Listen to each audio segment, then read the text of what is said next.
திருப்பரங்குன்றம் விவகாரத்தில் தீர்ப்பளித்த நீதிபதி ஜி.ஆர். சுவாமிநாதன் குறித்து சர்ச்சைக்குரிய புத்தகம் வெளியிட உள்ளதை எதிர்த்து முறையீடு செய்யப்பட்டதற்கு உயர்நீதிமன்றம் காட்டம் தெரிவித்திருக்கிறது. அண்மை செய்தியாக பார்த்து வருகிறோம்.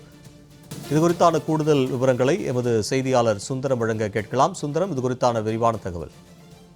நிச்சயமா ஸ்ரீதர். அதாவது சென்னை புத்தக கண்காட்சி வரக்கூடிய 8ஆம் தேதி நாளை தொடங்கி இருக்கிறது.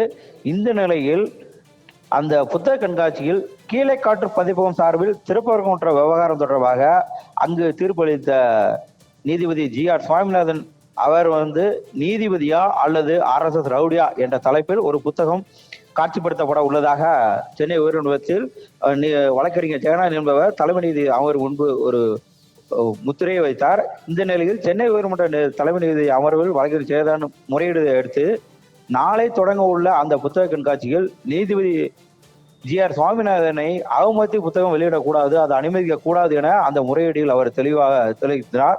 இந்த நிலையில் அந்த தலைமை நீதிபதி இதை கேட்டு எந்த மாதிரியான புத்தகம் தலைப்பு அப்படின்னு அவர் கேள்வி எழுப்பும் போது, இது போன்ற திருப்பரங்குன்ற விவகாரம் தொடர்பாக சுவாமிநாதனை அவமதிக்கும் விதமாக அவர் நீதிபதியா அல்லது ரவுடியா என்ற ஒரு தலைப்பில் புத்தகம் வெளியிட இருக்கிறார்கள், அதற்கு நீங்கள் அதை அனுமதிக்க கூடாது என்று முறையீடு செய்ததை அடுத்து பொறுப்பில் இருக்கும் நீதிபதி இது போன்ற அவமதிப்பு பேச்சாக, அதாவது இது போன்ற அவமதிப்பு பேச்சு எப்படி அனுமதிக்க முடியும் என தலைமை நீதிபதி ஒரு காட்டமான ஒரு இதை தெரிவித்திருந்தார்.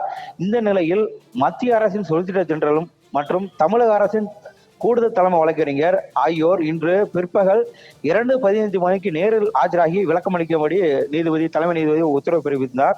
மேலும் புத்தகத்தின் விற்பனை மற்றும் விநியோகத்தை உடனடியாக தடை செய்ய வேண்டும் என்றும் அந்த வழக்கறிஞர் தன்னுடைய தலைமை நீதிபதி முறையீடு அமர்வில் தெரிவித்திருந்தார். இதனையடுத்து இது தொடர்பாக விரிவான விளக்கம் அளிக்குவதற்காக மத்திய அரசின் சொலிசிட்டர் ஜெனரலும் தமிழக அரசின் கூடுதல் தலைமை வழக்கறிஞரும் பிற்பகல் 2:15 மணிக்கு தலைமை நீதிபதி அமர்வில் நேரில் ஆஜராகி உரிய விளக்கத்தை அளிப்பார் என எதிர்பார்க்கப்படுகிறது. ஸ்ரீதர், விரிவான தகவலுக்கு நன்றி சுந்தரம்.